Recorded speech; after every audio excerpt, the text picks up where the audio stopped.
If we have a dot b plus c, है ना। आपको मैंने बोर्ड मास से क्या सिखाया था? बोर्ड मास से आपको हमने सिखाया था कि सबसे पहले आपको ब्रैकेट सॉल्व करना है ना, यही सिखाया था।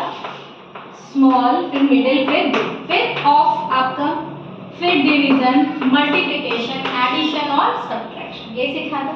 अब हमारे पास अगर ये प्रॉपर्टी है a dot b plus c, इसका मतलब है a जो है वो b प्लस c को सॉल्व करके उससे a मल्टीप्लाई हो रहा है, ठीक है।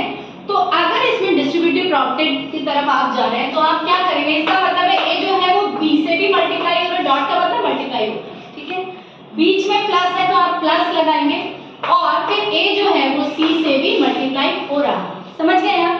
अब ये प्लस भी हो सकता है, ये माइनस भी हो सकता है। अगर माइनस होगा तो यहाँ भी माइनस हो जाएगा। This is called distributive property. Let's have an example. Let we have 96 multiplied by 100, ठीक है। अब आप कहेंगे सीधा सा मल्टीप्लाई कर दीजिए मैम 96 into 100, तो 9600 आ जाएगा, but this is not the proper way. The way is 96 can be written as 100 minus 4, can be written as 96 को 100 माइनस में लिख सकते हो आप, है ना। Now multiply by 100। Remember one thing, a can be here और देयर आल्सो। a जो है वो आपका इधर है, इधर भी हो सकता है, तब भी सेम प्रॉपर्टी होगी। फिर क्या हो जाएगा, b dot a plus c dot a, समझ गए। सो अब ये आपके पास क्वेश्चन है, ठीक है, ये आपने सॉल्व कर लिया। अब इसको कैसे सॉल्व करना है, इसका मतलब है 100 into 100, आपने प्रॉपर्टी लगा दी, माइनस 4 into 100, समझ में आ गया। इस 100 को 100 से मल्टीप्लाई किया, फिर बीच में माइनस था तो हमने माइनस लगाया और 4 को फिर हमने 100 से मल्टीप्लाई किया। Got it. Now we have 100 into 100 it's 10,000 minus 400, आप सब्ट्रैक्ट कर लीजिएगा, you will get 9600। Got it.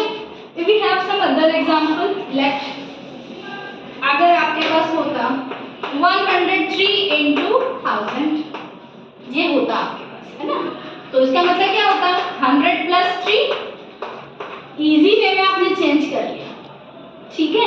100 के नियर अबाउट देखा, या तो प्लस होगा या माइनस। अब आप इसको माइनस करते तो ये क्या हो रहा है, 200 माइनस 97, वो बड़ा हो गया ना, तो हमने क्या लिखा 100 प्लस 3, ठीक है, इनटू 1000।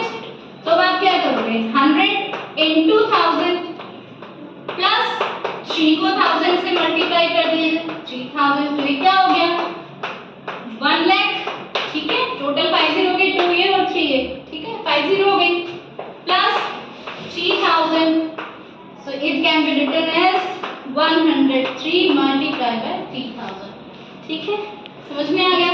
तो क्या बन गया आपका 1,03,000। Got it? So this is distributive property.